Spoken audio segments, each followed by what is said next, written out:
Getting closer on these eggs, incubating them. I want to show Marvin here about candling these eggs. So it has this bright LED. You can put this egg over it and see, you can see inside that egg, and there's no chick inside that one. See, it's clear. That's just the yolk floating around right there. See it move? When I move it around, it'll float up to the other end. So there's no egg in that, I mean no chick in that one. Now grab another egg right there. Yeah, grab that one. Let's check it out. We'll put it up there, and it's half, which is weird. I hadn't seen one just half like that. It may have started developing and stopped. It might be all right. Yeah, I see that. So that one's pretty good chance it's got a chick in it right now. Raise it up. I already know this one right here does. We'll show one here that does. Like, you see how dark that is? Yeah, and you see that light right there just on the end. And it's really dark off there. That's got a baby chick inside of it. Raise it up there again. Let's look at another one. Same thing. You can see a lot of light through there. A lot of light. That has no chick. And the reason I want to get these out of here is they'll start putting off a gas. It's not good for that. This one most likely does have a chick. Actually, you can see it really dark right there, but I don't know if it's pretty clear. I don't know. This one could have started developing and stopped. I don't think it's any good, and that's really moving and floating there. It shouldn't be doing that. So this is gonna be a bad egg right here. It's another bad one, and we knew that here in the beginning. That these young rooster, these are young chicks. I mean young chickens. This is a good one.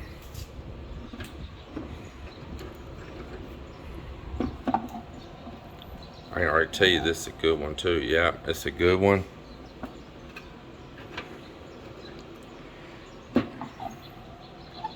This is gonna be another good one right here. Yeah, it's another good one. It's gonna have a chick in it.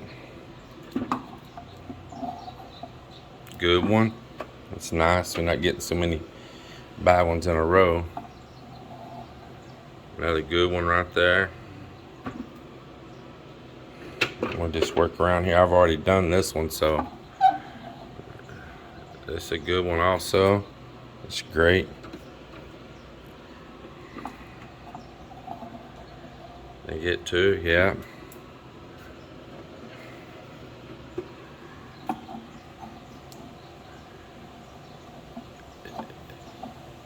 Yeah, it's good. Let's see, I think I did these already. I think I did this one too. Yeah, I did that one.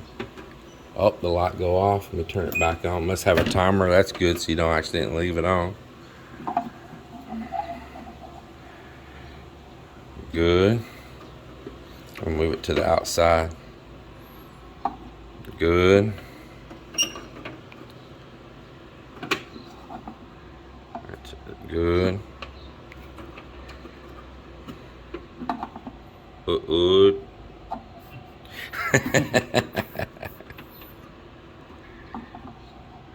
This one's no good. You see all that light, and you see that yolk floating around in there. No bueno. And let's do it again. This one's good. So out of all the eggs, we have 1, 2, 3, 4, 5 bad ones. That's not too bad for a young batch. You have to make sure this thing seals down on there good too.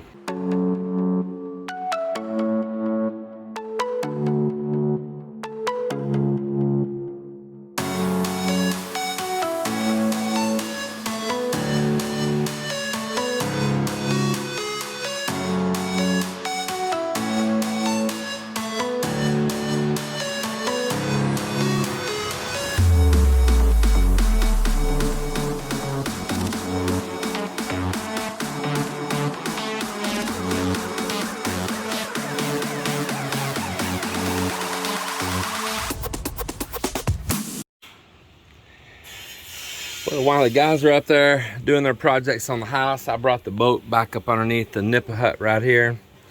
And I've had this dash loose but now I have set it up out of there. You see it sets down into that groove there. And this big door right here that goes into the cabin, it goes in right here, and it has been messed up. It's a downfall in the way that this was designed by Sea Ray, and these tracks come loose. Those doors have like a wood core with fiberglass over them. Over time of that sliding back and forth, the pressure on these screws kind of wallows out the wood and the fiberglass both. Then the screws drop down, and there's screws in here as well, and the heads start locking into each other. See, it's jammed right now. In fact, as we speak, I can't bring it back over. Oh, see, it was jammed on that one on the end down there. Because that's what they'll do. They get jammed up on each other. Yeah. So I need to get this whole track off of here, and I need to fix this door. One of the better ways of doing that, one of the ways was actually to put bolts all the way through the door. Say like if this was the door, right through the top and right through this track, so that it can't get this little action of working left and right. Feels like this one's bent. It sure is. It's bent. It's worked it around, so it's bent the screw and caused this to happen. Mr. Joel's working on 4 more of the doors on inside the house. Well, I was working on this door track right here. I need to get a couple more screws. There's 2 screws I'm battling to get out. May have to drill them out. And O'Cappers came over, and I got to showing him my swim ladder that I bought and my plans for putting that outboard motor on the back of this boat, and how I plan on utilizing something that's already on here and making an outboard bracket for it, a kicker motor bracket. And in the midst of it, I decided, you know what? I'm just gonna go ahead and put swim ladder on here instead of it laying around and parts get lost or something, the bits and pieces to it. So let me show you what I got going on here. So I'm gonna show you here some silliness that, in my opinion, it's silly. The swim ladder, like most boats, comes up over here. And so here it is. Here's swim ladder that's already on the boat. All right.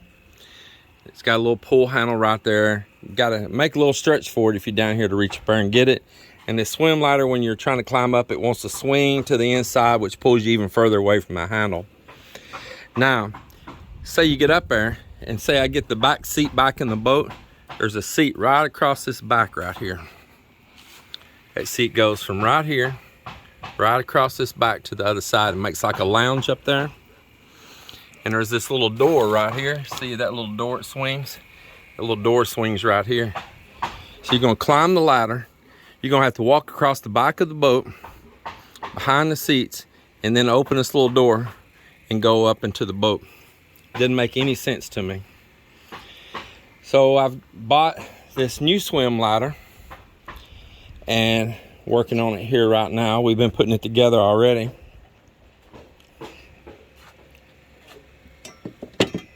Cap, can you be a pal there and hold that while I demo this? It's gonna go here on the back of the boat, right in front of the door. And it's going to go on the port side instead of the starboard side. And I don't know what sets the standard on that, but I owned a Wellcraft, and my Wellcraft ladder was on this side. And then I've owned others, and the ladder's on this side. And usually they're on this side to the starboard side. But my Wellcraft, and I had a Redfish, and they were all on the port side. So I don't know what sets that standard, but it's funny that the door is on the port side, but the ladder is on starboard side. So it's not going to be like that anymore. I doubt I'll even hardly see a port with this boat. It's going to be an open ocean boat pretty much, you know. And probably rare for it to get up to a pier, but whatever it's going to be, the ladder's going here, and I'll have these nice strong handles to grab a hold of. And this is a nice telescoping ladder. I'll whip this out real quick. and so it'll bolt on. It'll bolt on right there, and then when it telescopes back in, it flips up and snaps in right here. I'll show you. And then when you're not using it, it's flipped up like that right there. It's snapped and locked in, and it came with a little bungee thing too to help out with also. But that's how it's going to be, and that's what we're working on mounting here right now. So I'll show you the next thing we're going to do. So I'm about to drill and mount this thing. Got this PVC strips right here that's like for patching tubes and all, like little tubes that you pull behind you, not car tubes. And I'm going to cut a strip of it and put underneath the bottom of this where it's going to bolt in. I'm going to cut some little pieces and put underneath these feet too, which I think should have already had it anyway, but it didn't. But over here with this current ladder, I'm going to modify it. I'm going to unbolt these bottom two sections off of it, remove them. They won't exist anymore. This little back piece right across here, I'm going to take the grinder. I'm going to cut the step right off of it, nice and flush across there, but leave that welded in back piece. I'm going to upgrade these two bolts here. They're getting a little wear in them. Probably put the next size up in it and put new bolts, get it all nice and where it doesn't have any play. To mount this kicker motor bracket, I know I'm up close on this, kind of hard to get back, but I'm gonna mount this kicker motor bracket for the outboard right back here on the back. And this raises up and down when you pull this handle. It's spring loaded, so if I pull it now, it's gonna go ka-wham, but when you get a motor on it, it should work pretty smooth. It'll have that counterbalance on it. But that's what I'm gonna do. If this can support my body weight and everybody climbing up and down, it can definitely support the outboard, and this is going to provide us a lot of safety. Well, Cap and I, we've been out here working on this. So got this piece here turned onto the back of the boat. I had that rubber, that PVC, we cut a strip, put underneath it right here, and I drilled the holes with pilot holes. I mixed up a little bit of epoxy and put down in those holes, and now I'm running the bolts down in here right now, or the screws. They're screws, they're not bolts. It's a number 3 Phillips, and I'm working those in right now for that epoxy hardens. Then I'll do the front two. I'll make a little rubber pad underneath them the same, then we'll put the ladder on. All right, Cappers, now I got it up here. Let's get a little side profile on it here. It looks pretty good. That is way better than this old ladder right here. And then what, you pop it out and slap your knees. Cool, cool, cool. Yeah, let's see if it stays or breaks. Wonderful. How's it feel? It feels pretty good. With my fat ass on there. I'm sure those handles make a big difference, having something to pull and hold on to, and with both hands. Man, that's nice being way down in the water like that. Yep, it's about an extra rung longer than what this one is over here. Yep, that is pretty good. I like it. What do you think about it, Joel? Nice. Yeah. So you just let it off.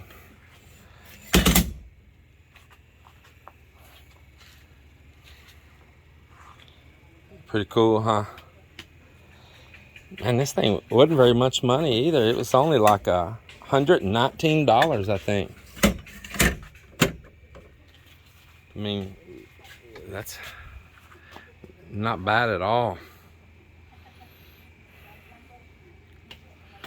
Way easier for a fat boy to climb now. And that's me over there. Cool. Now I go back up there working on that door that I was whittling away at. And Cap's gonna go grocery shopping. What are you gonna buy us? Can I give you my list? Yeah, there you go. You got an S&R membership? I do. Man, I haven't renewed mine. The only thing I want from there is Corona. If I happen to go there, I'll dang sure get you some. Well, I give you some money for it. I don't think I'm going to go there this evening. I only do that. I just hate to renew it just to buy Corona. Uh-huh. It's the only thing I really want from there. I just kind of quit shopping at SNR. It's kind of a waste of money for us. Yeah, Most of what we buy there, we really don't need. We just found it. We're just buying it just to go there and buy it. Yeah. I bought some chicken there last time we went. It wasn't any good. It tasted really bad. But Corona, that's a necessity, though. That goes underneath dire necessity list. There are some things there. Now, the hamburger meat I enjoy there. Yeah. You can get that box of ribeye steaks. I like those, and I'm out of them right now. Well, one more screw to go if I can get it out. I cannot find my stubby screwdriver, and I got a screw right down in here, but I'm hitting the windshield. Yeah, cannot find the little stubby, but I am turning it though. It's catching it just a little bit, as long as it don't strip on me. Luckily, it's not in there too tight, and it is working its way out. But I'm at a heck of an angle here on it though, and the more it comes up, the more angle it's at. All right, I got the track out right here. Here it is in my hand. That door, the screw up into the bottom of the door. Let's go over here and I'll show you. So this door is upside down right now. This is the top. This is the outside facing, and you can see where these screw holes are just completely wallowed out. You see that down there too? And that's where this track goes right here. And it's just worn out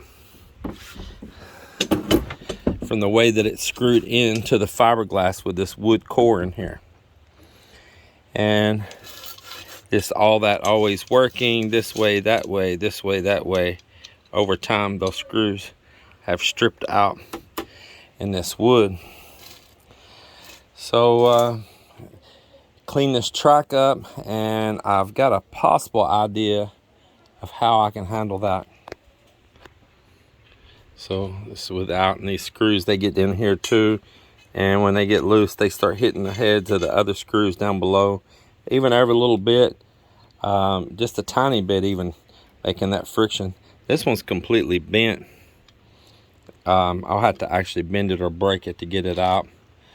But one possible thing I could do is screw from the outside through the fiberglass or the gel coat, make a little beveled hole so that these little tapered screws like this would go down flush. And I could drill right into this hard plastic, drill a pilot hole, and sandwich the screw straight through, instead of through the bottom, through the top, because this is very thick. You see that? That is very thick. So if I drilled a pilot hole first and ran these right in through the top, that would definitely be a way to do it right there. And maybe even a little bit easier to access it as well. You can't run it all the way through and put a bolt, because you'd have a nut sticking out the top, and this has got to slide under the dash piece. So I've been up here scrubbing on this dash where that track was at. Before I put that track back down, I want to put a sealer underneath it, like a little bead underneath there. And it's going to be very important, and I'll tell you why. It's all these little holes like this that see like water at the dash. It will weep down right here, and it'll hit this track. And of course it has this path right here. It's supposed to go down like a little gutter. But it's going to hit these little places, these screws, and weep. And that's what makes all those stains in there on the inside of that headliner. It's all those little weepages right there. So I definitely need to put a sealer underneath it. Now what I do is put a strip of that butyl tape underneath there, and that'll work out really great. It'll seal that down, and you won't have that problem of water working its way underneath there, and it'll kind of take some of the vibration out of that piece of aluminum that shakes those screws around so much too. The little back side of the dash right here, you can see it's all the steering mechanism, all the different little stuff. I think these were the old switches for the tilt, for the trim tabs. I need to wire in the new trim tabs here very soon, so I'm gonna poke those back out the dash while I'm standing here right now so I can access that wiring harness. There we go. Let's see what else we got going on here. Something there, it's not of use. So this dash is all taken loose. You can see where it normally fits around right here. Got it up out of the way. The other track goes right down in here, and there's multiple reasons it fouls. One of the reasons is it collects dirt down in here in a place that you can't hardly get to. Now, this is only a fraction of what was in here. When I got the boat, I cleaned a bunch out, all that I could get to, and it was a bunch. So this is just only a fraction of it. I'm gonna get in here right now with soapy water and scrub all that, and it's gonna be the same thing. And so it's the same thing, these little screws right here, if they leak, they're gonna weep water down in there to the rear berth, or the aft berth, the after berth. Yep, it's gonna weep down in there. Let's get all the stuff up out of there.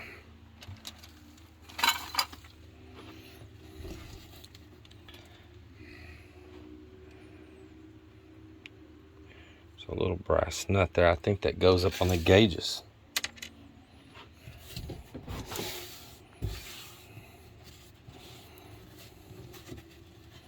So it's a drain right there, but get all this hidden debris down in here. This drain, it's clear. I've been draining water out of it.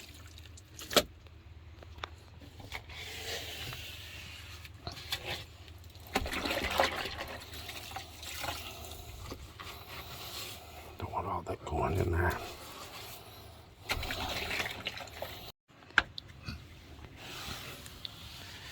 All right, this is just rubbed up from the door, just sliding right on the gel coat right there. There's a little piece of aluminum trim. It's on the edge of that door, and I'm kind of thinking about eliminating that piece of aluminum trim as well. This is what the result is of aluminum against gel coat and sliding. I think it was another flaw in their design of putting that. So I got the butyl tape right here.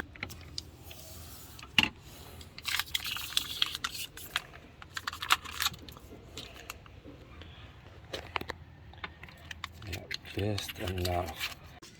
Good morning, everyone. So today I'm going to cook tinolang manok. Chicken soup. My husband requesting me to cook this one, and so by the way, I'm gonna granted his request since it's our anniversary. And one more thing that he requests today is he want to eat the egg, couple of eggs with malunggay, and of course I'm going to add this one, the bell pepper, tomato, and some onion and garlic. Of course, garlic is always good on us. Lots of benefits. Back here, so to those don't know that pepper leaves is also good to cook in tinolang manok. So that's what I'm doing. I'm going to combine this malunggay and pepper. And pepper leaves is really gives a lot of aroma to the chicken tinola. Sabi nga nila, pag may tinanim, may aanihin. And it is true, I agree for that. The same like I did this morning. I want chicken tinola, and check it out. Everything is I have here. Malunggay, pepper leaves, chili, lemongrass, and papaya. And of course, we have also a chicken. But right now, we just bought in the market because they're not ready yet to harvest. So, kayo guys, huwag tamad-tamad. Pag may tinanim, may aanihin.